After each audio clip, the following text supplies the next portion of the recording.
You're up. Hey, welcome everybody to tonight's episode of Wizards of the Couch. Yeah, flawless. Hashtag flawless.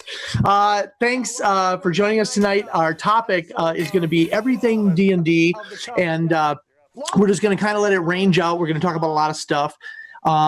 Just warning to everybody out there, this is an adult show. It's not nudity or anything like that, but we do cuss and we like to drink together, and we encourage people to get themselves a tasty beverage to enjoy with the Wizards. So just by way of quick introduction for folks who might be new tonight, I'm Danny Grimes. I'm a professional GM, run a lot of games at conventions. I'm also a graphic designer and a terrain maker, and I own Delving Wood Game Terrain. I'm not sure where people are in Windows because I'm not seeing that, but Matt, our fearless leader, runs Kobold Con, and he is the head of the Blackwood Society. And what are you drinking there? I've gone back to Old Faithful. In fact, is anybody out there? Maybe there's a guess on the stream. Nope. Well, we'll give him a second. But I'm I'm drinking Cabertos this wee lad again. Another my favorite from Mad Swede here in Boise, Idaho. When Matt finds a favorite, he sticks with it. We also have with us tonight Brian. I see that guy at every convention. Berg. It's he is funny every time. Yeah, it keeps being funny, I guess. Unlike me. Author, game designer, and director of Total Party Kill Games. What you drinking, Brian?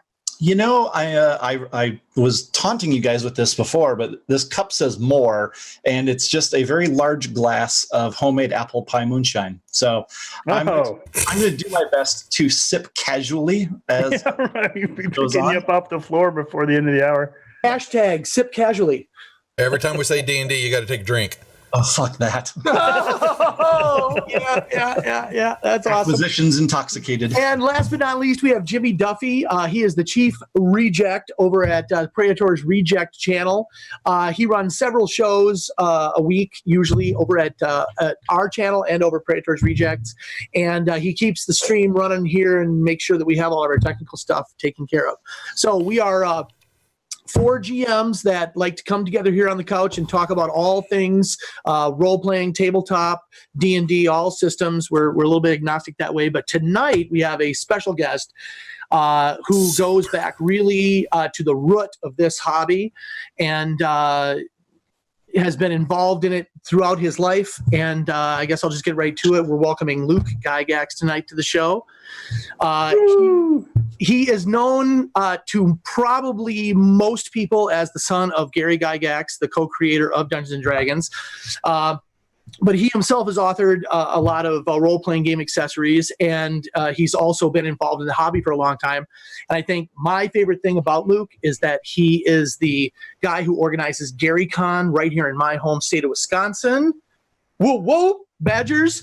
And down in Lake Geneva, we have a wonderful convention every spring, and Luke has put that together, and we welcome him to the show, and we're going to talk about that and a lot of other stuff. Welcome aboard, Luke.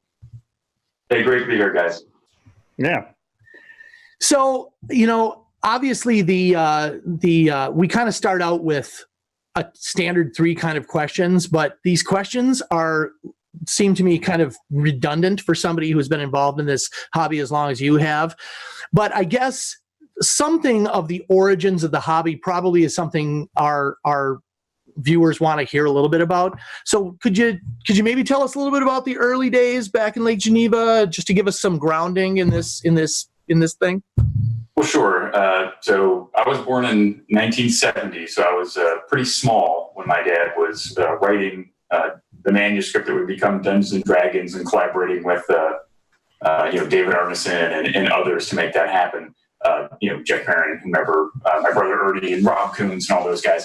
But I started playing in 1974 at the age of 4. So I've been playing for a long time. But I have done some reading, and if you really are interested in the origins of the hobby and you want a kind of a lighter reading, if I could make a suggestion, Empire of Imagination is a book by Mike Whitwer, really good guy. He comes to GaryCon. And he's, even though he's from Chicago, Illinois, it's all right. He's a Bears fan too, like me. I know you're from Wisconsin. And then if you want a heavier read or a little bit more in-depth study of gaming in general, I'd recommend this. It's like a doctorate level thesis on the history of gaming. It's Playing at the World by another great guy, John Peterson, who also comes to GaryCon. And you can probably talk to both those guys if you make it over to GaryCon. But the origins of the hobby, my dad loved gaming. He played all kinds of games growing up with his, if he was playing a cribbage or pinochle or something like that with his mom. And he discovered Avalon Hill board games, war games and things like that. He got into historical miniatures, and he was a very avid player of diplomacy and things like that. He'd do play-by-mail games. So he was quite a figure in the 60s in the International Federation of Wargaming. He was known to organize gaming events and game days, and this was a niche hobby. It was not like today at all. Even in the 80s, when we were still nerds for playing D&D and stuff like that, it was much wider known. But back in those early days, just if you saw 20 people together playing games, that'd be maybe the most you ever saw in your life. It was really niche. But he got together and he'd throw these game days.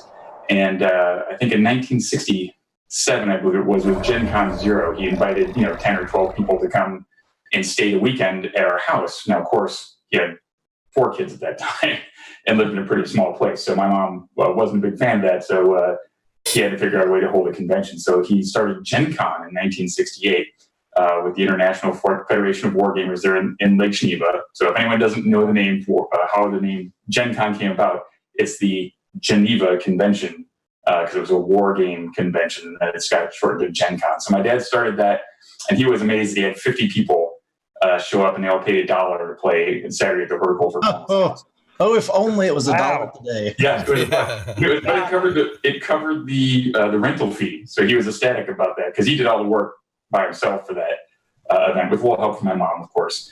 But from that, it was very important. Gen Con was very important because people came together and they started exchanging ideas, and people saw things.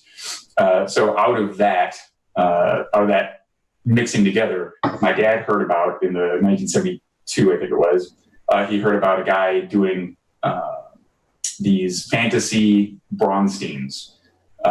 So Bronstein was sort of the kernel of Dungeons and Dragons. A guy named David Wesley, who is a major in the military. He came up with this game. It was in this fictional city of Bronstein, and people, instead of just playing commanders of troops, you might be the rebel leader, the mayor, and you all have some different victory conditions. And no one knew what they were, and you would try to achieve them by talking to people, and you do it through the referee. There was a guy who was the referee. So that's kind of the kernel of role-playing games. And awesome. Dave Arneson saw that, and he thought that'd be neat to do a fantasy Bronstein, which became his Blackmoor campaign. And someone said, "Hey, Gary, you really like this whole Castles and Crusade Society, this medieval stuff, the chainmail rules you've done with kind of a 1-to-1 and a fantasy supplement. You might like what this Dave Arneson guy is doing." And so they met up after Gen Con. My dad saw it, and that was like a light bulb went on. And he took kind of the ideas that Dave was working with and added a lot of structure and expanded them and typed them up. What was kind of just something that Dave did in his head, and created the first original OD&D, what we know as OD&D books now. Mm-hmm. Right. In 1973. So that's a very long answer to your question. No, that's a great answer, because I think a lot of people who are new to this hobby, they see the plethora of stuff that's available now, and obviously online only makes that more insane. Yeah. And they don't realize that back then, this whole hobby fit in like essentially 3 conference rooms at a Holiday Inn, Yeah. It was. I mean, I've talked to Tim Kask and other guys from that era, and they were just amazed. Like, they found one other person that played war games. That's great too. They're like, okay, that's pretty awesome. But to see a whole room filled with gamers was like just unimaginable. Like, holy smokes, there's this many people that I could play games with, and that was really amazing. And now we go to some place like like Gen Con, and it's 70,000 people or whatever it is, all their gamers. So it's like a vast sea of gamers. So it's just such a change in a few decades.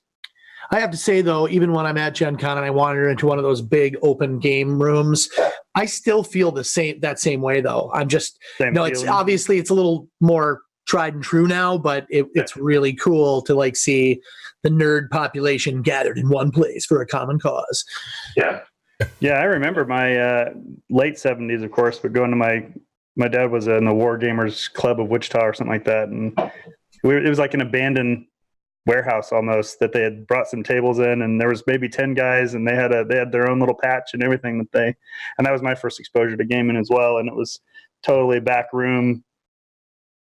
That was probably the entire wargaming community of Wichita at the time, but it certainly stuck with me. That feeling of everybody gathering together to play some games. It was fun. So none of this is redundant whatsoever, because there are people in our chat right now on Twitch that are just like, oh my God. Out. Because you're blowing some minds for people who don't know the rich history of D&D right now. So okay, well, I'm glad I could do that.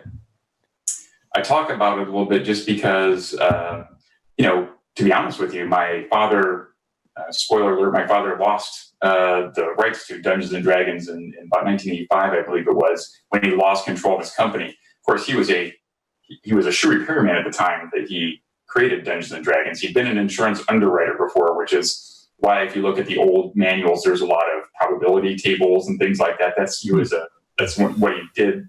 Yep, actuarial tables and such. Yeah, exactly. So that's where he drew a lot of that from. But he was a cobbler. He was a shoemaker, and we were extremely poor. We were on food stamps. I mean, my mom gardened for us to subsist. So we had canned food. She'd bake bread. I wore hand-me-down clothes for my sisters, and we didn't own a car. None of that. It was all outside of our abilities. So the D&D was made at all is pretty amazing. Not only from the creative standpoint, that's just a really wonderful zeitgeist, and Dave Wesley bringing in his contributions. A guy named David McGarry, who was also from the Minnesota area, Twin Cities area. He liked playing the Blackmoor game. Dave Arneson was too busy to run it as much as he wanted, and so he's like, well, I don't want to referee. I want to play. So he made a game called Dungeon, which people may have heard of, that was actually a contemporary of Dungeons and Dragons. It wasn't made afterwards. I thought it was. It was published afterwards just because it was hard to be published. So Dave McGarry contributed some neat ideas to that, zeitgeist, as well as Dave Arneson. And then my dad kind of took all these ideas and added his own, things to it. And his love and his amazing vast reading. If you are newer to Dungeons and Dragons and you haven't heard of a thing called Appendix N in the Dungeon Master's Guide, the AD&D Dungeon Master's Guide, it's worth flipping open and taking a look, or just search it, and you'll come up with a list of books. And prominently featured is a guy named Jack Vance, which gave the old D&D system the system of magic, where you have to memorize specific spells and like force them into your brain, and then when you release the spell, the magic flies out, and you have to spend hours and hours kind of trapping that in there again. And also, Jack Vance provides the one of the most iconic bad guys or characters in Dungeons and Dragons with Vecna, and apparently in the movie that I guess, I can't remember who's doing the movie, but the movie that's upcoming, I guess, is going to feature the Eye of Vecna. Yeah, I saw that the other day. That's going to be pretty interesting. Give me a little chills. Yeah, but sorry, I kind of going far afield there. But so my family was very poor, and my dad was a shoe repairman. He took this idea, this what we think, of course, slam dunk. This is lightning in a bottle, dude. You did it. This is an amazing game, right? Well, he took it to Avalon Hill, who was the biggest game publisher, and they kind of laughed at him. They said, no one's going to want to play this. We make historical games. This is like, okay, kid, this is not going to work. So he said, all right. And he went to Don Lowry, who did Guidon Games, which is a much, much smaller mom and pop type operation, but still had some resources. And Don said, no, it's a bad idea, Gary. We're just not going to do it. And instead of giving up, my dad and his best friend, or very close friend of his, I don't know if his best friend or not, a guy named Don Kay. They've been since childhood, they've been friends, and they formed Tactical Studies Rules to publish D&D. Or yeah, it was Gygax and K. Sorry, it was Gygax and K. The GK. If you look at the old ODD books and you see a G and a K interlock, that's Gygax and K.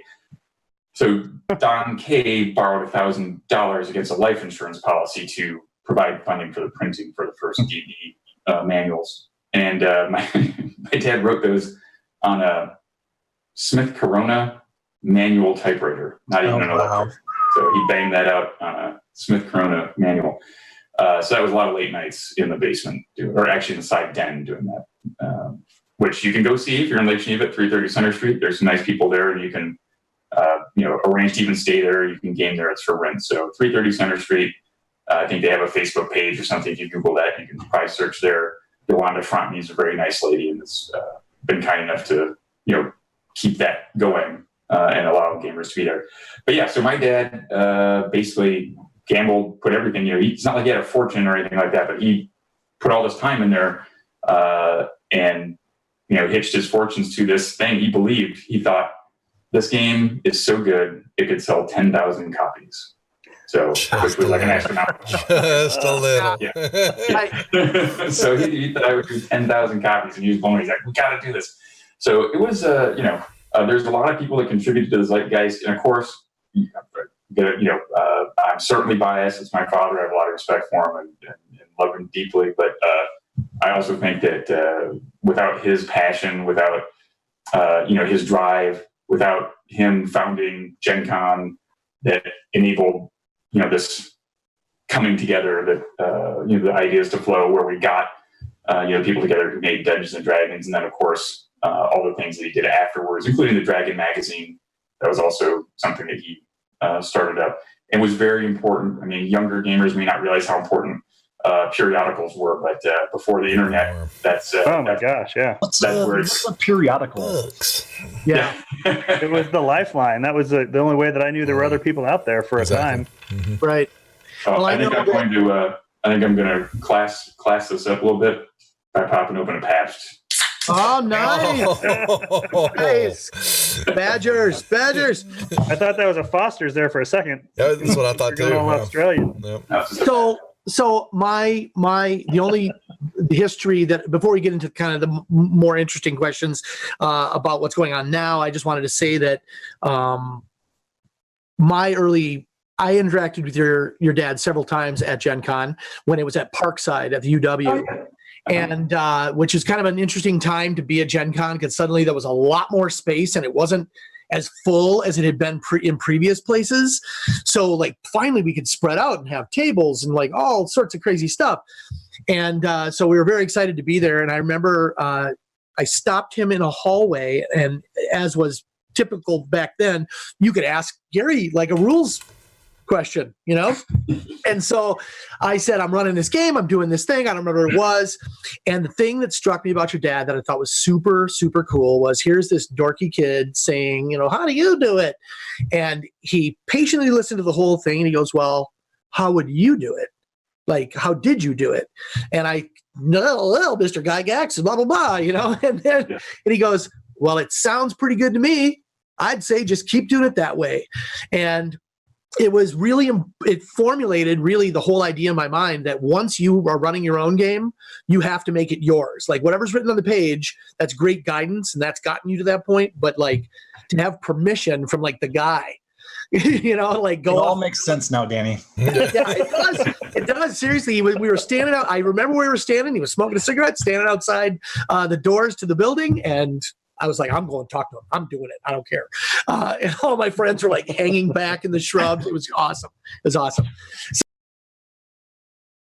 I just want to stop here for a second before we get into the next series of questions, just to give a big shout out to our patrons on our Patreon over at Wisco Games, patreon.com/Wisco Games. And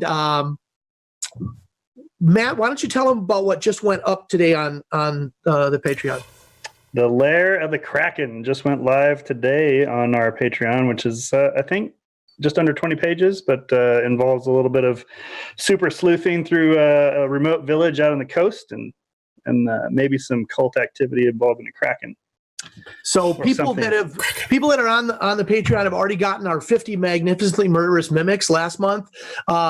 We have something coming up for this next month too, so stay tuned for all the information about that. But I just want to super thank the people who are willing to like dig deep and actually support us with money and positive energy. And I know some of them are probably watching tonight. Just want to thank you so much. Keep spreading the word about Wizards of the Couch, because we want to keep bringing good guests and good conversations about gaming and GMing. Yeah, they got to get some better guests on this thing. You're scraping the bottom of the barrel as it is. No, hey. No. This is great. This is great. We are the best guests in the industry, and I will.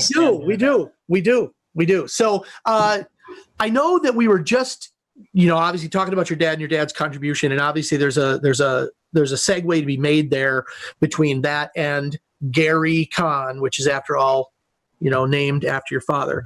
And I think Matt, why don't you take this? Matt runs cons too. Yeah. Yeah, runs cons too. Well, allegedly, I allegedly run something called a convention.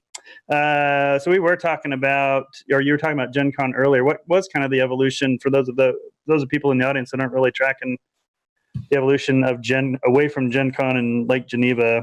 Did it grow too big? What were the circumstances there? Yeah, it's absolutely $50 and 50 people the first year. Right. So Lake Geneva is a small town. It's a resort town that swells up during the summertime and then shrinks back down. So I think back then it was probably 3,000, 3,500 people, and it's maybe up to 6,000 people nowadays. So it's a very small town, and there just wasn't enough space. So essentially they were running, Gen Con grew, it filled up the horticultural hall, then it went to, I think, it might have been not the American Legion was like in year 5, but it went to a couple other sites, and essentially they were running like 3 or 4 different sites, and it was becoming unwieldy. People didn't like that.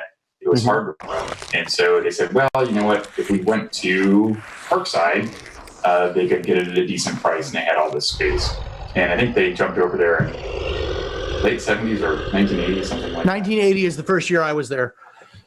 Yep. And so that was and people loved it. And I think at that time it was probably around 3,000 people or somewhere. It was honestly, it felt like Gary Con feels now. Yeah. Yep. That's and those are kind of my early remembrances of Gen Con specifically, are at Parkside, playing Car Wars like in the hallways. And Parkside is Parkside is the kind of college where like the whole college is basically under one roof. Yeah. Like you never have to go outside. So it's basically like high school too. Mm-hmm. It was great. It was a lot of fun. Awesome. I remember that. I had a blast there too. And then it got too big for Parkside, and they moved up to the Mecca Center, I believe it might have been called, in Milwaukee. And and then sadly, it got so big that it grew out of Milwaukee, and they had to go somewhere else, and they jumped to Indianapolis simply because of the housing situation. I think is much better in Indianapolis, and so they're still there today. I don't know where you could go other than Indianapolis. Maybe you could do Vegas or Orange County. Los Angeles area. This is tricky, right? I mean, outgrowing your space. All this, yeah.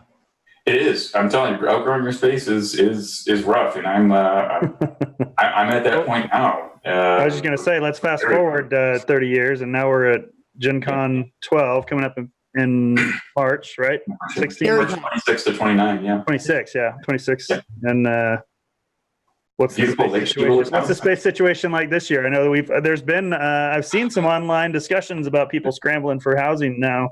Yeah, so housing is a challenge, and I remember I started off just doing Gary Con. For anyone who doesn't know, Gary Con is an offshoot of essentially the gathering that we had after my father's funeral. For lack of a better term, we had a wake. We had a private funeral service, and then we realized so many people were coming, like physically coming to Lake Geneva because my father meant something to them. They just wanted to pay their respects or show their respects, and they came to Lake Geneva. I figured it'd be appropriate to have a little gathering where people could come together and just have some community. So I rented the American Legion Hall which was a site of early Gen Cons and Winter Fantasies and stuff like that. We played the D&D cartoon and the Futurama episode. I put a little podium up there so that people could speak and share their favorite story about my father. And people brought games and we set up tables and play some D&D, play a board game, whatever it is that you want to do.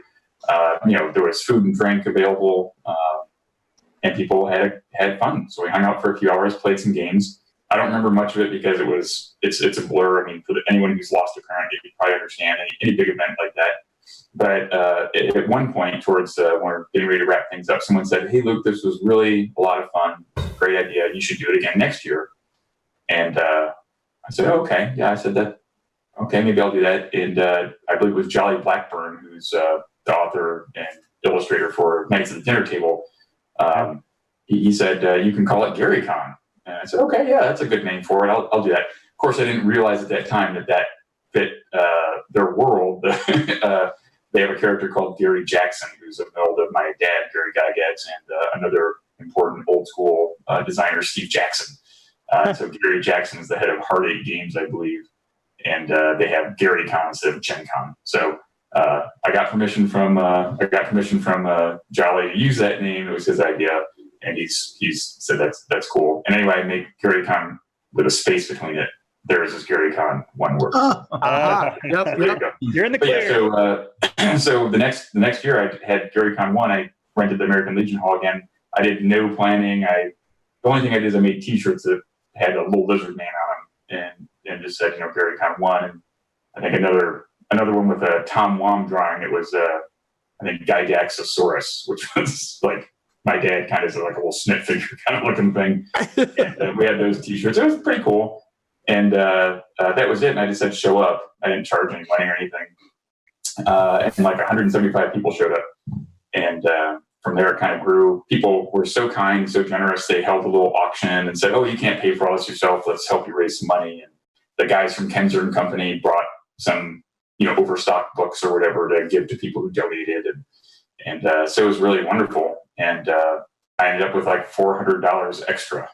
And so I didn't know what to do. So I started a company because I didn't want to live. And I said, "Well, it's not my $400." So I just started a little company, and then it grew and grew. And we went to the Geneva Ridge and outgrew that place. Went to the Grand Geneva Resort, which is the old Playboy Club. It sure is. And it was also the site of the last Gen Con in Lake Geneva before they moved to Parkside. Yeah. My mom wouldn't let me go to that one. She wouldn't let me go to the Playboy Club. So that's why they had to split. And when they moved it to Parkside, I was like, now I have to go, Mom. Yep. And this was the dilemma that many young men had, is that the Playboy Club was not the right environment for the audience. But yeah, so it has. At least according to my mom. I was all for it. As a parent, I totally concur. So. So where we have GaryCon now has history. It's in Lake Geneva, which is, obviously my hometown, where Dungeons and Dragons was created, where TSR was started, where so many creative people still live. Where my father spent the majority of his life. And it also was a site of a Gen Con. So it's a pretty wonderful spot. And when I moved there from the other hotel, I was like, oh man, I don't know. I wonder if I can meet I wonder if enough people will come to meet the requirements. You have to fill up so many hotel rooms. You have to have so many food and beverage and this sort of thing. Otherwise, there's penalty fees, or more or less. And so I was kind of sweating that. And here I thought, oh, great, we made it. We're going to be here forever. We'll never outgrow the space. And that was at GaryCon 8. And we're going to GaryCon 12. And we went from 1,200 people at GaryCon 8 to 2,850, more or less, at GaryCon 11. So, are you thinking about capping it? I think. Well, I've got a choice. I got a couple of choices. I can cap it to 10. That I'm not a huge fan of, simply because I don't want to be elitist. I want to force people out. It's about people being able to come and celebrate and have a good time. I could try some satellite locations. That's also problematic as to complexity of the whole operation, and it's less convenient and for people to go from site to site. And Delavan Con doesn't have the same ring to it. It doesn't. Yeah, it's not quite. You could move it back to Milwaukee and hold it in the U.S. Midwest Center. Or I could move outside Lake Geneva, but is away from the roots a little bit. So we're going to see. I think this year we'll see what happens. We'll see if I'm guesstimating we'll add about 500 people and maybe get up to 3,300 people. I've added 3,000 square feet in the Timber Ridge Hotel, which is 0.9 miles away. And we also have the ski chalet area where we're doing the give a little shout out to Cosmo Joe and his team with his setup there with his Arpex roleplay experience. Arpex, yeah. So he's going to have that set up out in the ski chalet area. I think that'll be pretty cool. So if you like to do that sort of stuff, check out Arpex with Studio 66. So we'll have a little bit more footprint, but there's just more and more people want to come, and it's really wonderful. And as Matt can testify, it's a lot of work, but the feeling you get, I don't know, maybe this is like what mothers feel when they go through a pregnancy or whatever. It's kind of painful, the whole process, but then the baby arrives and then you're like, oh, it's such a great thing. We should do this again. When you see that many people, when you realize that all the work that you and the team that's helping you out, because this is certainly not something I do alone, there's a team of people who are making this happen. Once you see so many hundreds and now thousands of people having hours and hours of fun and talking about it for days and weeks afterwards, it's extremely rewarding. And you want to do that. You're bringing a lot of good to the world. So it makes it worthwhile. I think there's. I don't know what I'm going to do, man. What's that? I don't know what I'm going to do as far as moving or limiting attendance. Maybe it just won't grow. Maybe people will naturally stop growing. Right. I somehow, given the trajectory we're on right now, I somehow have a feeling that's not the case. I think you're also getting a hunch. You're also getting some rebound over Gen Con overload. There are I talked to a lot of people who are being priced out of it on both the vending and the other side, on the attendance side. And I know, like, my wife and I and my running partners, we run some fairly heavy duty games and charge for them, which makes it possible for us to have an enjoyable time while we're there. We would show up anyway, but it allows us to kind of write the whole thing down. But it's hard. I mean, it's getting expensive. So I hope more of these regional cons, because I would consider Gary Con a regional con. That and Gamehole Con. I mean, I live in the fucking trifecta. I can hit Gen Con, and I can have these other two great cons, plus go up to Minneapolis. I hope to see more, honestly. Yeah, I suspect that I think Gamehole is a really good convention as well. Those guys do a pretty darn good job. Real good, solid gamers, and so top notch. So yeah, if you're living nearby Gary Con and Gamehole, those both, I think they punch a lot higher than their weight class. It's 3,000 people, but the guest lists on both of those are pretty good. Yeah, agreed. The amount of neat things you can do, and you can actually see people at the show too. Yes, it's not too big, and that's another concern. Is I don't want it to get too big where it doesn't feel like a family reunion, or it doesn't have that same warmth. Where you lose the camaraderie, where people are kind of bumping into each other in the hallways and not saying excuse me or something, that kind of thing. And people don't want to play the Hunger Games to get a hotel room. That's true. Gen Con is no joke, man. I mean, you got to be lucky. You literally go into a lottery. There's no blood sport in it, but it's pretty much Hunger Games. If there was blood sport, I'd do better. I still remember 2 years ago, I think it was 2 years ago, Gary Con walking by just the D&D gaming hall, and Joe Manganiello sitting there playing. Just sort of, you talk about keeping it all together in the family and not wanting to lose that feel. You see Joe Manganiello sitting there at a table just with some other dudes playing a game of D&D just for the fun of it. I mean, that's pretty awesome. Pretty awesome experience. Contrasting. I'm assuming you've seen Alyssa's table of your dad, like the. Yes. Oh my gosh, Is that going to be auctioned off this year? Yeah, I'm not sure if she's going to donate that to the auction or not. I think she may, because she put a lot of love into that. Oh my gosh, yeah. If you're watching and you haven't seen Alyssa Fadden's Gary Gygax gaming table, it's about this big, and the the detail on it is astounding. She's It's put insane. a ton of work in it. Yeah, it is insane. Yeah. It's insane. But she's amazing as a cartographer and painter. I mean, she's a pretty neat gamer. So she's working on the maps for the Lost City of Gaxmoor. Yes, she Ooh. is. Yep. When is that? Oh yeah, I saw that. When I does saw that? that, When do you think that ships? I have to talk to Steve to make sure, but I think it's right around Gary Con time. It might ship out Nice. in February, March. That's right around then, huh?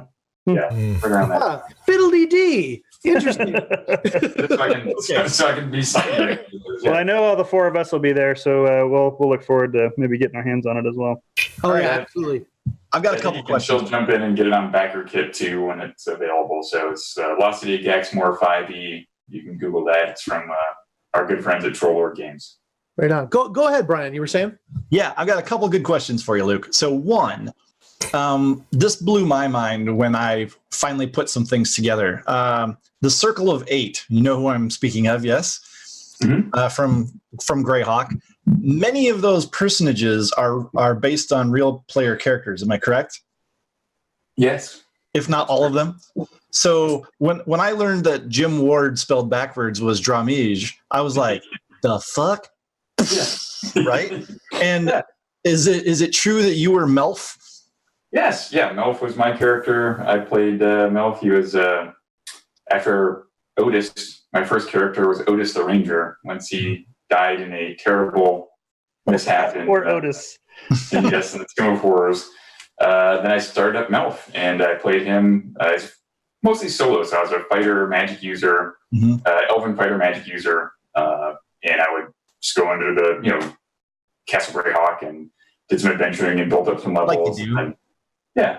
And that's where it was my dad's game, so it was it was a lot of dungeon crawl stuff, but it was pretty cool. You had to map, and it's not like today you see a lot of GMs. I think it's just a very different style. The old school style, part of the challenge of the gameplay was to figure out the lay of the dungeon, the design of the dungeon, and to find spots where you might have missed a room or something might be hidden. And another thing that was thrown in there or as a challenge is sometimes there'd be sloping passages, so you wouldn't notice, but this passageway, and you're like, well, wait a second, why is this passage intersecting this other passage? But it doesn't. Well, it goes underneath it, or there's teleporters that teleport you to another random spot, and you don't realize you've been turned 90 degrees, and you're actually way over here, and you continue mapping, and then your map doesn't make any sense. You have to figure out what happened. Brutal. One-way doors where you're now trapped, and you have to find another way out. Well, that's what muds were, right? Mud on bulletin board. You stumbled around bumping into things until you found an opening. That was a door. It sounds very similar to that. So Yep. And so you were mapping that stuff. So yeah, Melf. But as Melf, I got to do a lot of fun stuff, and some of the spells that I researched made it into the spell book, like Melf's Minute Meteors and Melf's Acid Arrow and stuff like that. So that was absolutely. Maybe. And I don't think that a lot of people realize that. So many of the named spells and some of the bigger NPCs were player characters, in those early Greyhawk games. Yeah, well, Big B was one of my dad's, one of Morgan Cannon. Morgan Cannon was my dad's character. When Rob Kuntz would DM my father, he would play Morgan Cannon. And then you didn't always play your main character. You kind of had a stable of characters. You'd have henchmen, and sometimes you'd take those henchmen and play them if it was more level appropriate or whatever. You just wanted to shift it up. So Big B was one of my father's NPCs that was given to him that became Morgan Cannon's right-hand man. I think you've got to remember Rob was like 14 when D&D came out, when D&D was written. And so he was DMing for my dad at like 15, 16 years old. And he also played Robolar, Lord Robolar, in my dad's game. And so I think my dad gave him some henchmen, and he named them. And he said, "Oh, what are these guys' names?" And he named them Huey, Louie, and Dewey. And so Rob didn't like that, so he named he gave my dad's henchmen silly names. So there was like Sigby, Grigbeeson, Nigby, and Bigby. So those were those kind of silly names come from. So Tensor was Ernest. Ernest is my brother, Ernie. Yep. Certain was also his character. Merlin was Brian Bloom. Dromage, obviously Jim Ward. I mean, so it's either people my dad knew or their characters. Yeah, and I just found out about the Dromage thing when Brian told me like 4 days ago. So yeah, I was it totally blew my mind too. That's funny. Yeah, because I don't think of that sort of stuff. Just because I was literally raised playing D&D. Yeah, right. So that was from as early as I can remember. I was rolling dice and doing that sort of stuff. So that's when people are beautifully.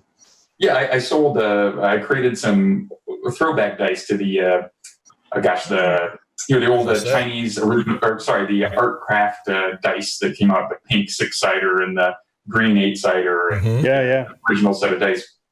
So I recreated those for GaryCon, a little bit larger, newer materials and stuff. But the 20-sided die had 20 sides, numbered 0 to 9 twice. Right. That's how it came. Well. And of course, obviously, you use a control die to roll with that, and that's how you get to the 20-sider. I was going to go find mine, David. I was trying to find mine. They're right here somewhere. People don't know what that means. Yeah. I don't know if I have a set laying around here. I may. I have your new set, too, but I was going to put I have my original ones. So. Oh, yeah, the original ones? Oh, great. Yeah. Cool. Yeah. You can pull it up. But it's I didn't know that, Jimmy. 20-sider. And you'd roll a D6 control die with it. And 1 through 3, just read the 20-sided die, so it'd be 0 to 9. Or, correction, 1 to 10, as 0 is a 10. Mm-hmm. And then if you roll a 4, 5, and 6 on the control die, you add 10. So if you roll on you roll the D6, it's a 4, and the number on the other die is a 3, that's a 13. If it was a 2 and a 9 on the big die, then it would just be a 9. So I assumed everybody knew that. But of course, I sold these dice, and people are rolling the 20-sider alone. They're going, "Wow, this die really sucks. I can't get This die is terrible." Okay, so the people are like writing me saying, "I think I got a defective die." And I'm like, at first I'm like, "Who's this Rube? Who doesn't?" And then I realized, "Oh my God, I'm the guy. You're the one." Right. It's me. It's not. I've rolled this thing 100 times, and I've never got over a 10. It's terrible. It's still here. It's very worn down, and you can see. Yeah. There it is. Here's your green. There's the original. Right. Oh well, that's good. Hey kids, this is the way it was back in the old days. Here's your big blue D12. Yeah, the 12. Okay. I do have the D12 still. Orange, the rest of them. D6, and the infamous Lego, the foot killer. There you go. Still got them. There was just the other day on Facebook, I saw somebody who had picked one up. I think must have been at they must have got it in a box set that they just found or something, and Half Price Books or whatever, and they could not for the life of them. And it was funny to watch the conversation fan out from their original question about why this D20 only had 1 through 10 on it twice, and everybody trying to explain it. Nobody knew. In the entire conversation, at least while I was watching it, it was pretty humorous to watch. But I saw people that would do, they'd color, the ones that you could color in, they'd do 10 in white and then 10 in red, and that would indicate. Thank you. You're absolutely right. That was a very common way of doing it too, is you color in half the die, and that way you could just roll the die. Yeah. That's the other method besides the control die. Yep. So yeah, that's funny stuff. But here I was thinking, like, it didn't even cross my mind that people wouldn't know that. That's how. It's just like in the military. I'm also in the military, as some other folks here probably had military service as well. But you may use acronyms or terminology that other people wouldn't get. I was holding a GaryCon staff meeting, and at the end of it, I said, everyone presented, and I just want to make sure no one had anything else to say before we ended the meeting. So I said, "Does anyone have any alibis?" And no one saved rounds. Anybody? Yeah. No one. They're out there thinking like, "What? Where was it? Am I being accused of a crime? I need someone to testify where I was." And I guess that comes from when you're on a range, firing a weapon. After you complete, as targets popping up, if you got a weapon malfunction, I'll say, "Are there any alibi firers? Is there somebody who had a malfunction who still has a couple rounds left and they want to shoot and qualify?" They call that alibis. So it just made its way into the meeting terminology. Does anyone have any alibis? I thought that was a common thing. Obviously, I've been in the military 30 years. They had no clue what I was talking about. So that's great, Luke. Yeah. So, all right. Obviously, you're 100% biased, and I would fully expect you to be, right? You grew up Gax, right? Like you lived it, you breathed it. It's personal history for you. Mm-hmm. So here's a great question. Why do you think people are still so passionate about a game of make-believe? Like today, people are possibly more passionate about this game than ever before. Yeah. What do you think? Well, I think it's fantastic, and I think this is not unique to my dad's creation in 1974, publication 1974. People love to tell stories. People love to imagine. As kids, we play make believe, right? Cops and robbers or whatever it is. So there's nothing unique in role play, right? It's just a role playing game that you created the vehicle for that. That was something unique and neat and accessible that really enabled people's imaginations to flourish. Why do people love it so much now? Maybe it's because, for the most part, we take time to get together face to face and play the game. And it's really about socialization. Sure, you're all together doing something cooperatively and building a cool story and having fun. So I think there's something there. I could answer that one for like an hour if you want, but I think it's you're absolutely right. It's funny. I was working at a convention last weekend, and I took my wife. Normally, it's myself, a group of guys, my gaming buddies who come and support me, right? And my wife, she put up with the whole thing. She had a good time. We kind of made a workcation out of it. But then towards the end, she's like, you probably would have had more fun, with the guys, right? And I said, no, honey, it was great, but the amount of dick jokes is way down from.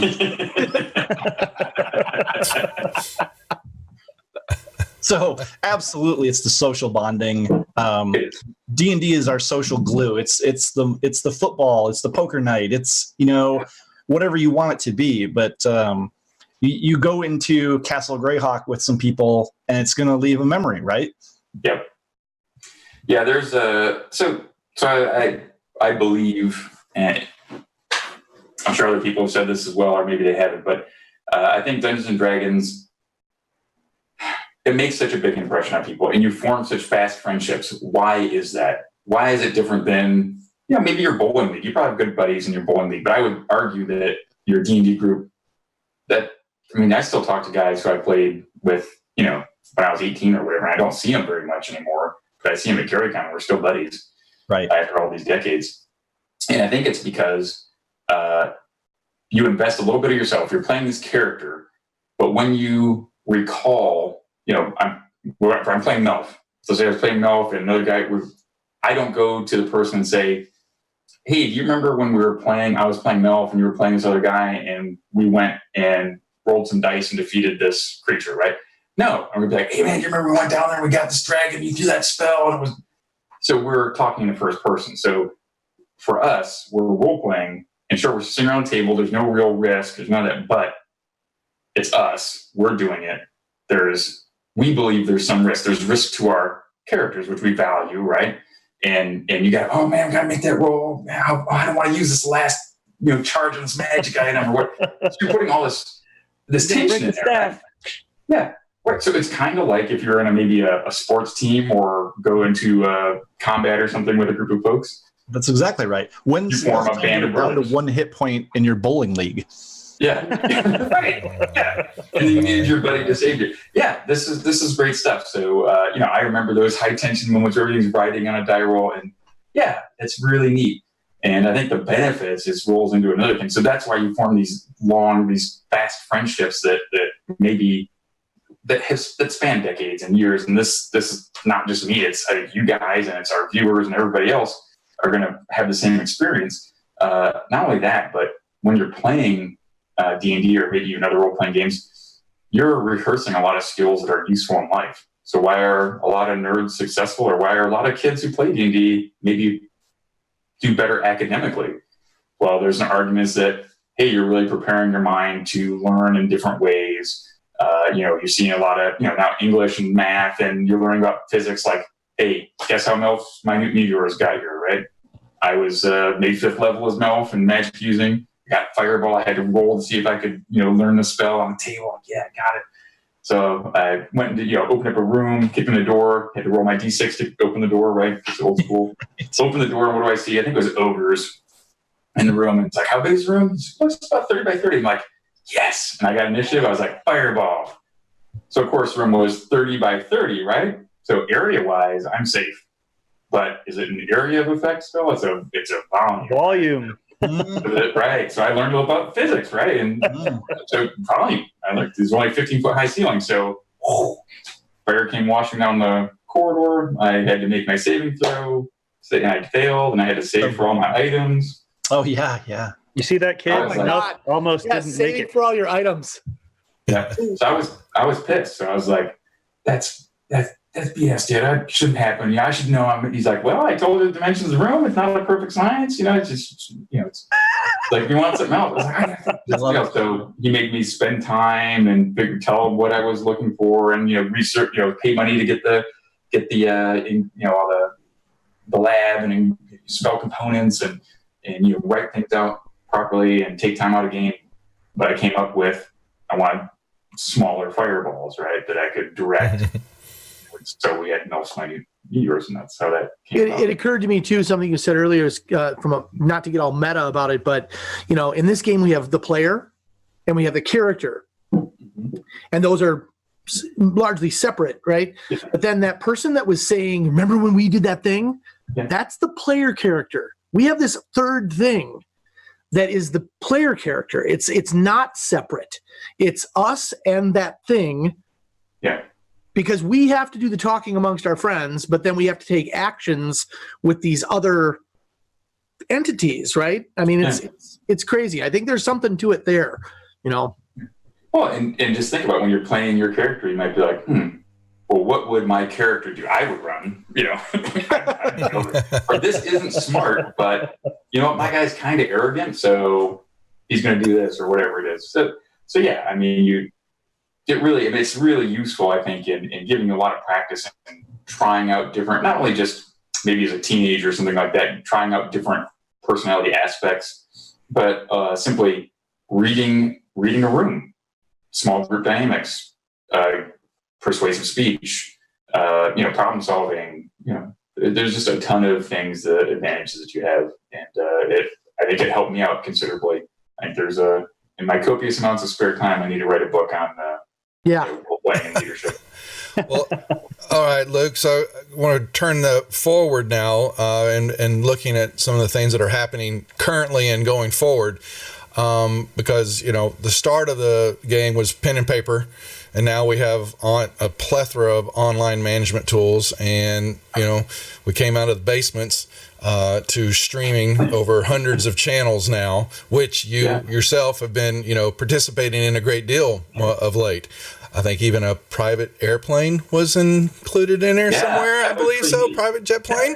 Yes. So, and I do tease with that. But what I want to know, there's a two-part question here, is looking at seeing all this and getting, firsthand experience with what you have. What do you think's on the horizon? Where does it go now? I mean, we've got, there was, like I said, the pen and paper, let's call it, the the golden age classic. And now we have all these online things. But what is next? What do you think might be where the game can evolve and continue on? I think you're going to see the game continue on in its classic format because I think there's value there. There's everyone's staring at a screen all day long. They want to do some face-to-face time. Why do people do the digital format where, we can play D&D on whatever, roll D20 or whatever it is?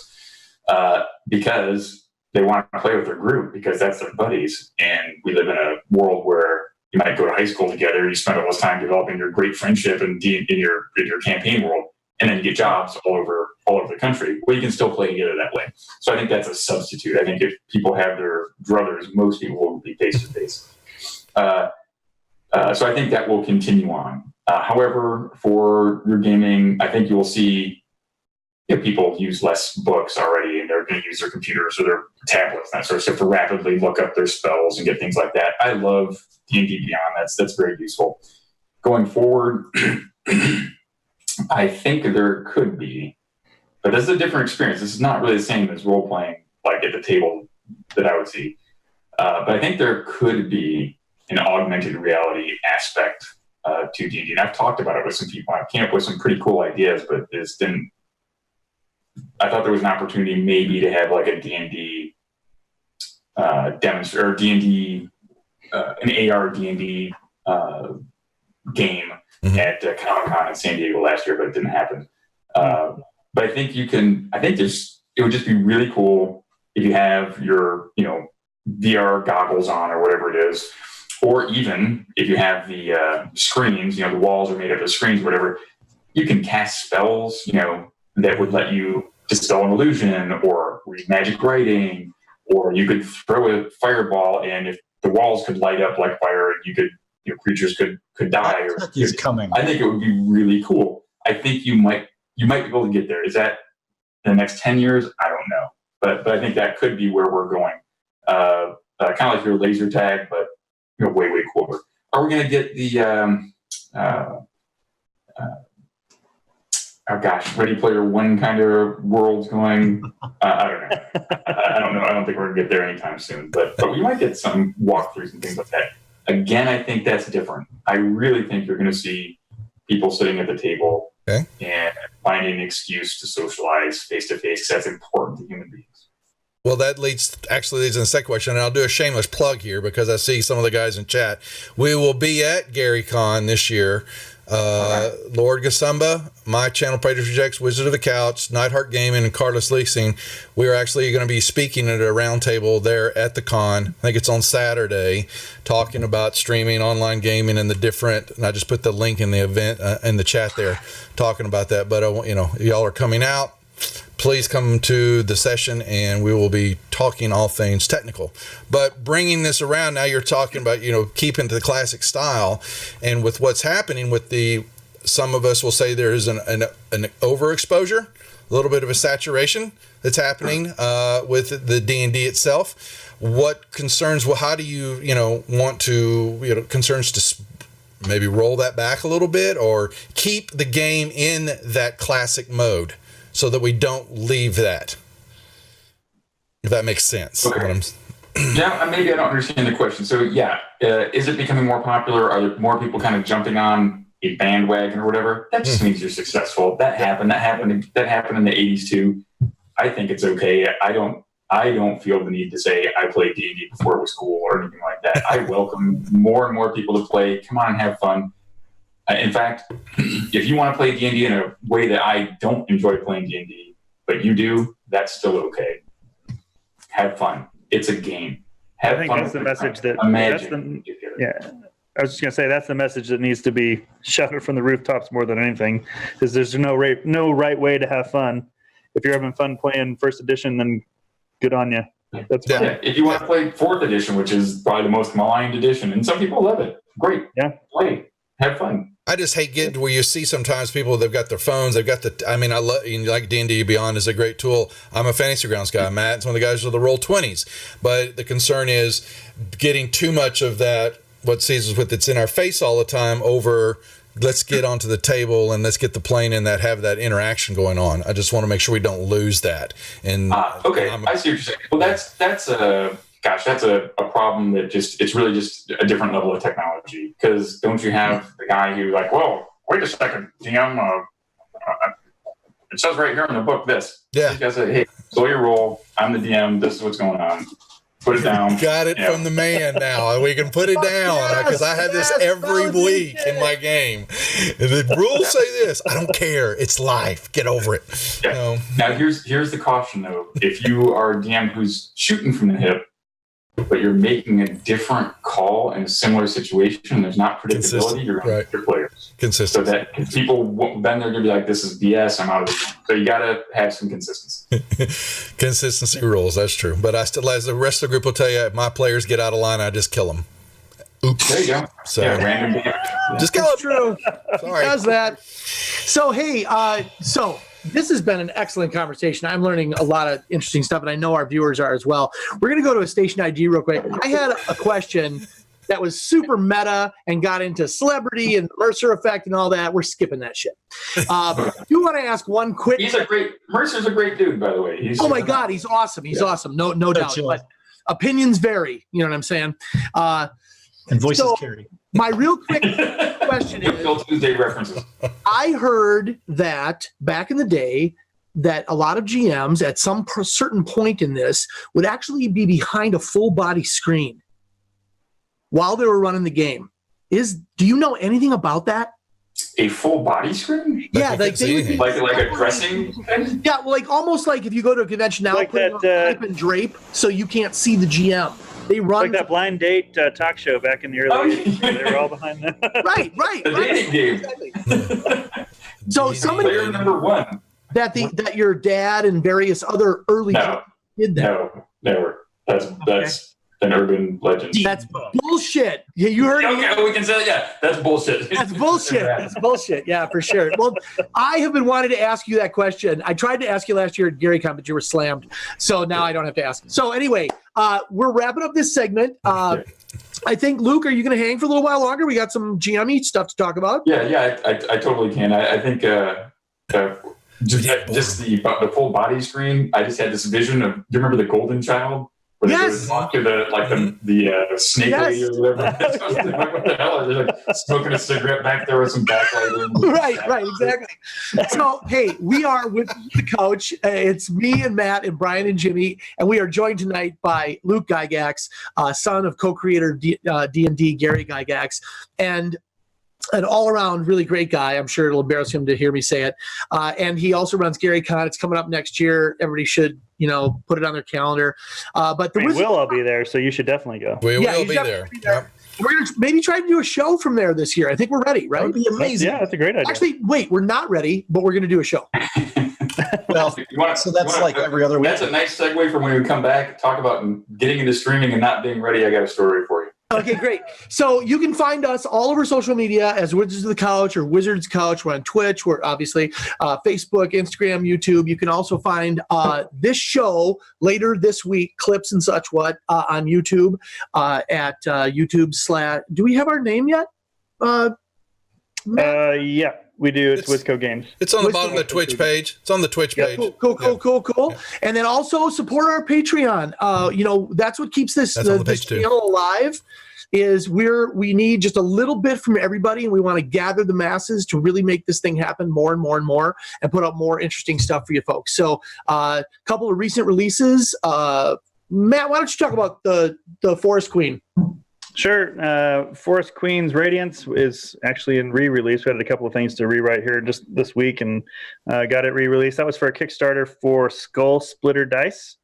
And we are now making it available to the public. We also have, as I mentioned earlier, Lair of the Kraken that just came out today to our patrons. That'll be available to the public here in a couple of weeks. And we've got a nice super secret surprise for December that has nothing at all to do with Christmas. Yeah. It does have a lot to do with one of my favorite holiday things. As the guy who edited the Lair of the Kraken, it is killer. You'll love it. It's got a lot of cool stuff in it. And let's not also forget 50 marvelously murderous mimics, which is a great little source book for all mouthful. You can get that free on our website right now. If you go to wizco.games, you can get that on our website. That is right. So now we move on to Act 2.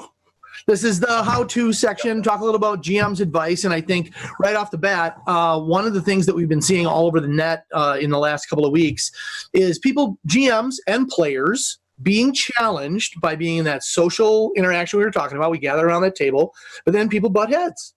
Or maybe they don't butt heads. Maybe they have a different vision of what they expect to have happening. GM wants it to go this way, blah, blah, blah, blah, blah.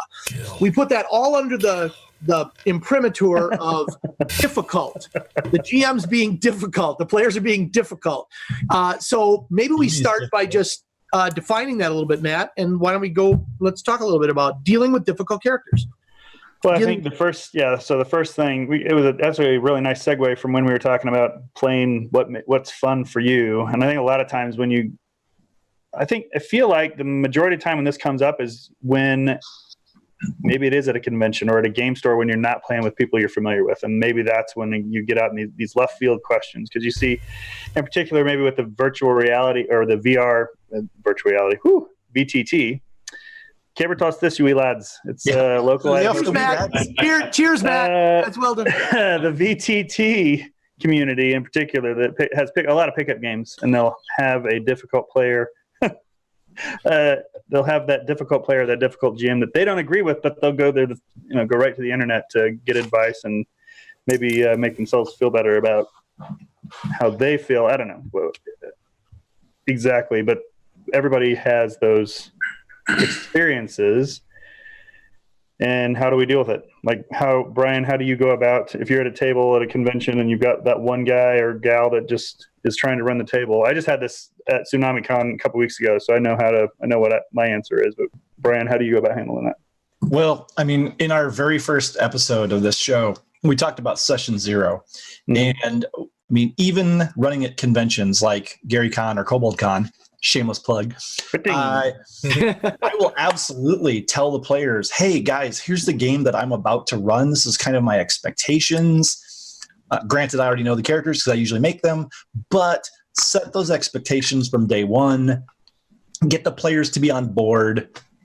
And, I think specifically Luke was talking about rules lawyers before, right?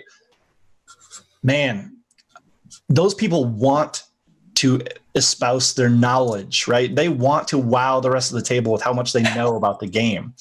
Let them use them. That's empower them a little bit so that they're not busting your balls. Say, okay, you, Mr. Rules Lawyer, when anyone does a combat maneuver, you can be in charge of that. Okay, help the rest of the people through the 32-page grapple chart. I'm not going to mention what RPG or what edition that's from, but you know what I'm saying. And it's that sort of thing. So does that help? Yeah, and I think Danny was just talking about that the other day with he had his rule lawyer guy sitting right next to him who may or may not be on the channel or watching right now. He might be. Yeah. He has that guy. Not that you're a difficult player, Dane. I'm just saying. He has you there for a reason. Jimmy, I think we all know what your answer is, which will be much more short and sweet. What's if you've got your regular players? That's one thing. If you're doing a convention or you're doing a pickup game in VTT, what are your options? What's in your toolbox? In a difficult player? With a difficult player. Or when you're the difficult GM. The difficult GM. So that's when I'm in a mood. Which happens.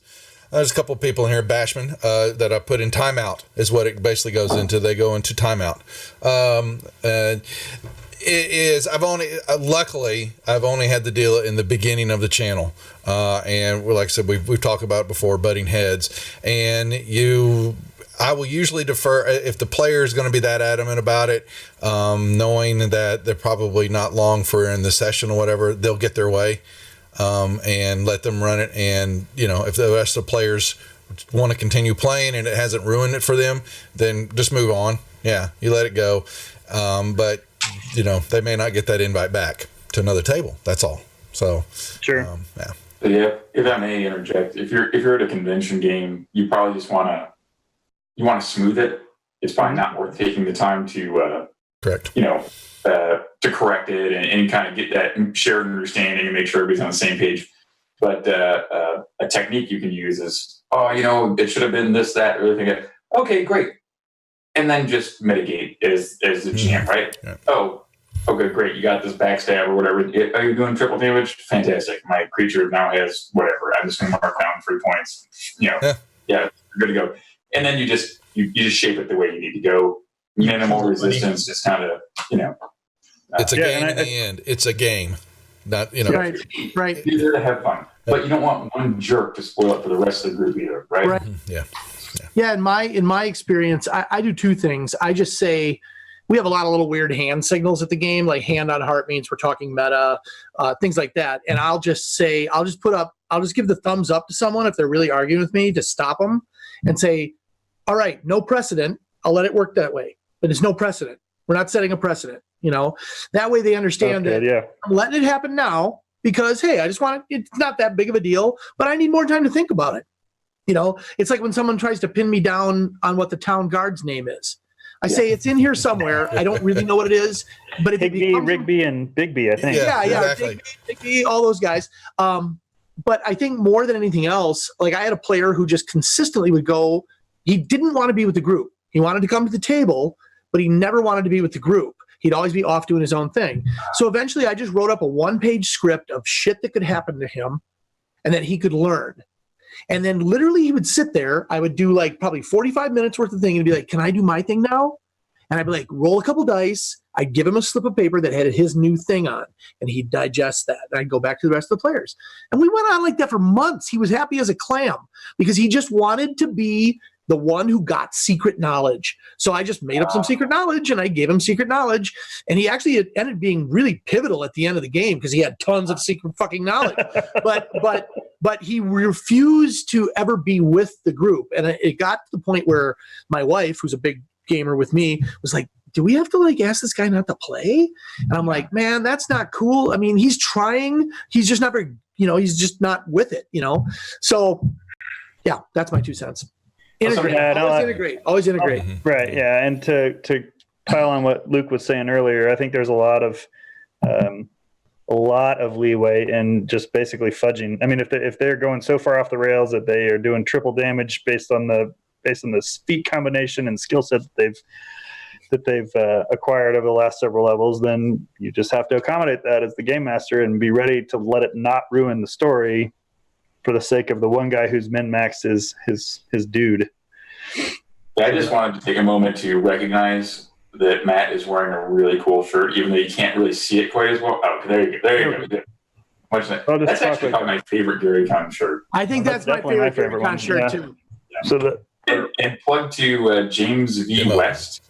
So James V. West is an artist who does the GM shirts, which the Gary Con Demogorgon one was from Gary Con 9, I think. And then this one's from Gary Con 11. He's a great guy, and he makes these t-shirts. So. Yeah, I think this is my favorite one as well. I wear this one quite a bit. Yeah, fantastic. No coincidence whatsoever tonight, though. I mean, totally happened to be. Shameless plug.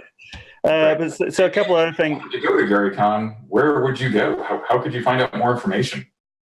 At www.garycon.com. Oh, we've already got that in the channel, Luke. Way ahead of you there, pal. Already got it. It was like that was voice command. It dropped right after you said that, right into the chat. Yeah. Technical boom. He was a wizard at a young age. It's not that surprising. Yeah. It's Mel's magic, right? It's Mel's. There you go. That's right. Boom. Yeah. Danny, how do you go about maintaining pace without losing momentum in the game? Well, I'm always interested to hear what other people have to say. My 2 cents on it are simply that I have to remind myself to do this. It doesn't come naturally.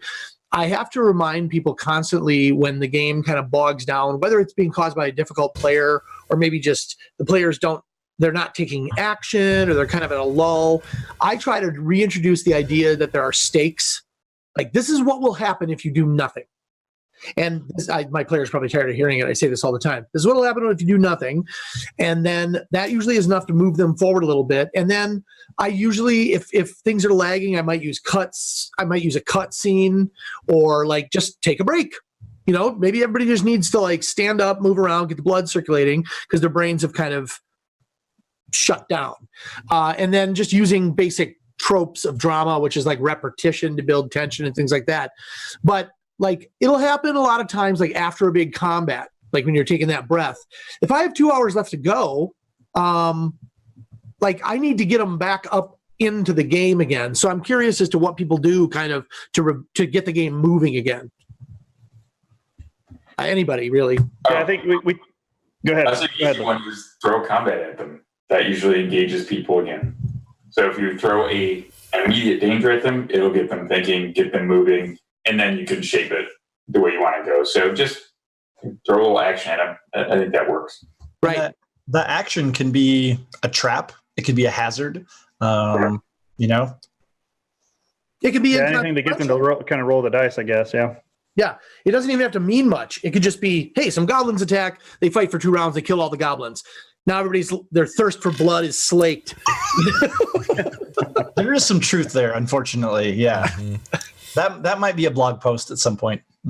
So if you find that so we've got our difficult player who's maybe the difficult part of this is one or two guys that are on their phones the whole time, not paying attention. You saw, everybody's seen the meme where you've got the DM rich story and then I'm sorry.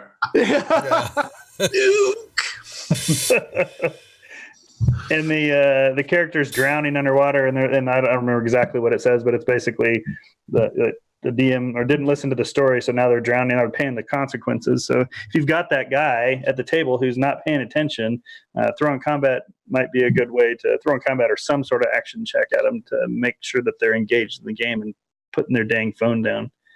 I think that is probably a really good way to. I think part of that is on the GM too, because if that player is busy doing other things, that means the game master or the player is not engaged, right? They're not that into the story. They're not that, interested.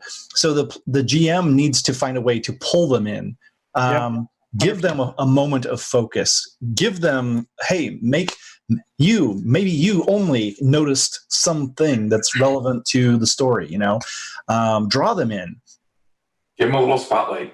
Everybody exactly. Making people feel special. That's an awesome idea. Absolutely. Yeah, that is a good idea. Yeah. We do that with Danny every single episode. If they could slap me, they would, but they can't, so they don't. Oh. Hey, maybe that could be something that the Patreon guys at a certain level, they get like a little invisible hand that comes by and makes like smacks. Big B slapping hand. I'm just telling you, this could make some money for you guys. At $2 a month, you get one slap at Danny at GaryCon. Yeah, there we go. Ooh, and you could buy more slaps. What's my percentage? The slap. 100% of the slaps. I'm not ruling it out. I just want to know what my take is. Slap your senses back in you. Oh man, but you are 100% correct. It is definitely on the shoulders of the game master to make sure that they are presenting a entertaining story or entertaining game as well, not story necessarily, but making sure that they're not reading rote from the book. We had a game at TsunamiCon I mentioned earlier. This isn't the story I was going to tell it, but the table over from me, the guy was playing Star Trek, or they were playing the Star Trek RPG, and he was just reading right from the book. Well, that's the first problem. No, shots fired. No, there was he didn't expand on anything. It was just the box text, and that was it. And the players are like, "What's going on here?" People were getting up and wandering off from the table, and they were coming back when people started rolling dice. But yeah, it's absolutely on the shoulders of the GM to make sure that the game is entertaining. Yep. I think that's, again, a tie back into the skills that it teaches you, because, hey, in life, you got to be able to lead people and get consensus and shape people's efforts towards one thing. And that's what you're doing as a DM. You're reading what's going to motivate these people and then throwing that whole spotlight, right? What's going to motivate them and bring them together. And I think that's where the concept of the darkness bind them. Yeah, Session Zero made a big leeway for GMs who maybe weren't particularly good at that, because it made it okay to ask people ahead of time, like, what do you want to do? Like, how do you want this to go?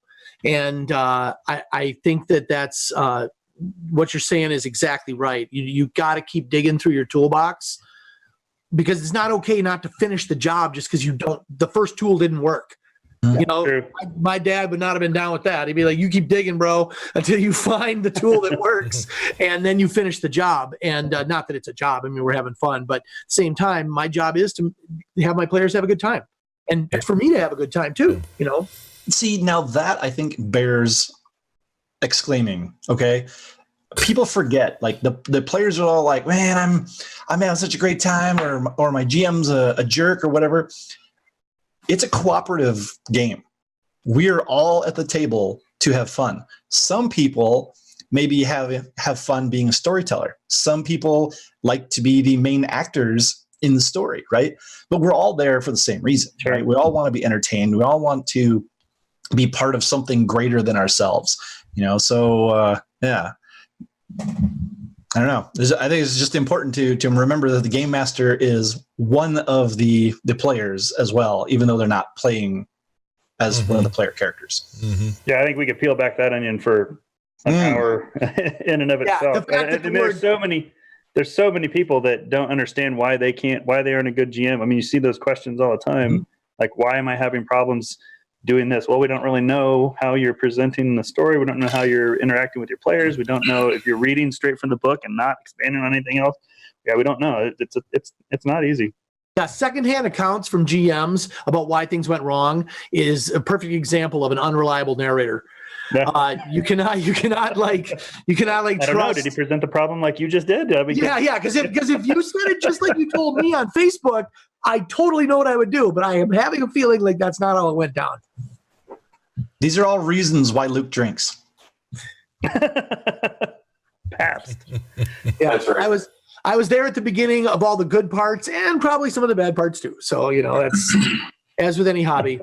Well, I'll be honest with you. I mean, I face problems GMing as well. It's not like certainly practice helps or whatever, but these are things you're going to face that everybody's faced at convention games. I've had difficult players. I've made the wrong call, but I just roll with it, and it's ended up being a lot of fun. Yep. I remember I was running an adventure, 5-6 years ago at a Gary Con, and there were some giant scorpions that were coming around there, and the dude threw a wall of fire around himself and one other guy.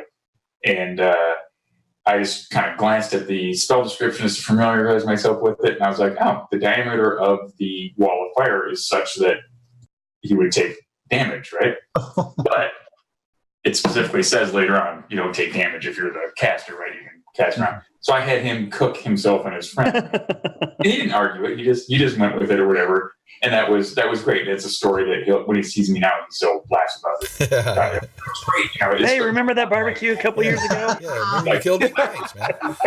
How he screwed up and killed us in your game. This is great. Yeah. And you know what? It kind of comes full circle, though. This is the same problem-solving techniques, the same inquisitiveness, the same looking into all the ways we solve the problems in gaming translates to real life. Sure. And we came back to this again, like myself. I opened up a publishing company. I've had some great success with it. I'm very pleased. And that is what led me to my current role, working in the video game industry. So it's really interesting to see how many people today owe either their livelihoods or their happiness to D&D. Yeah. And so many of the skills, many of us would be introverts, I think, were it not for D&D forcing us to kind of come out of our shelves and play roles and interact with people, right? It's given so many people so much. So, I mean, I'm incredibly thankful, and I'm sure that so many other people are. And I think that's why the nostalgia of D&D right now is so high, because we all owe something to D&D. Yeah. Well, I think a lot of the sorry, I didn't mean to cut you off. No, in positions of influence now, D&D helped them get there. Mm-hmm. And so that's something that they reflect on and acknowledge. And you're right. So that nostalgic part is the folks who are kind of in the driver's seat probably played D&D, in your pop culture. Yep. And I think that's very powerful. At work, I am frequently called upon, every place I've ever worked, to run and conduct meetings. These motherfuckers have no idea that I'm a dungeon master. If they knew, they would have a lot better idea why, the end of the meeting, there's a summary and everybody's on the same page and all that stuff. I use it all the time. These are player characters. And I just have to figure out what motivates them, and I make sure that I give them what they need. I am right there. This is my book, The Geek's Guide to Leadership, right here. Right, for sure, man. That's awesome. They have no idea why you keep having them roll D20s. Yeah, GM you into the Fortune 500. Exactly. They come to the meeting, you're like, roll initiative, bitches. Sorry, Bob. That's not good for you, buddy. I know. You failed that check. Bob, I know you have a report to give on the TPS report cover sheets, but you're going on number 17, which means Tina goes first. And that DC is an 18, so I'm afraid. Okay, just start your agenda. Are you going to roll D20? That's our agenda. Is going to go in initiative order. I got to leave, guys, because I'm going to go write this book right now. I'm battalion commander. I'm doing that. Oh, man. Okay, well, hey, are we just about out of time here? I think we're running right up on against schedule. it. Perfect timing. All right, well, cool. So, hey, Luke, thank you so much for being here tonight. Obviously, we have your dad to thank for a lot of wonderful Friday nights with too much Mountain Dew and pizza and Cheetos, and creating worlds and playing through them with our friends. It honestly, no shit, makes people a little weepy sometimes, because those are some of the best times, especially as a young person, being able to actually hang with people who got it and understood that I wanted to make stuff up, that we all did, and it was okay to make stuff up and to share in that. We obviously can't thank him enough. And one of the questions I was going to ask earlier, I won't get into now, is like, now we're down to the sons and the daughters and the granddaughter. Sarah Frazetta was on. These people are now carrying the legacy forward. And I'm sure you've heard it a million times from people more prominent than me, but carrying that torch at GaryCon is a big deal. And it means a lot to people who've been doing it for a long time.